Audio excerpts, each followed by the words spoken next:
মাদারগঞ্জের উত্তর জোরখালীতে অনুষ্ঠিত হল আবহমান গ্রাম বাংলার ঐতিহ্যবাহী খেলা ঘোড়া দৌড় খেলার ফাইনাল প্রতিযোগিতা।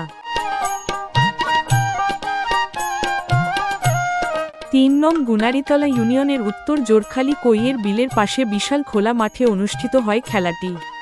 এই খেলায় দেশের বিভিন্ন প্রান্ত থেকে ঘোড়া ও সওয়ার অংশ নেয়। আবহমান গ্রাম বাংলার ঐতিহ্যবাহী এই ঘোড়া দৌড় খেলাটি দেখতে হাজার হাজার মানুষের ঢল নামে।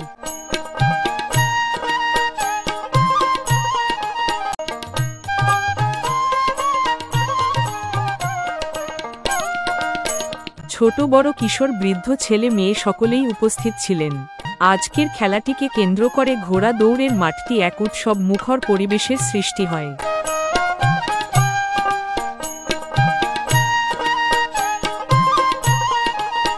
খেলা দেখতে আসা দর্শকরা জানান, অনেক দিন পর গ্রামে এমন ঐতিহ্যবাহী ঘোড়া দৌড় খেলা দেখতে পেরে খুবই আনন্দিত তারা।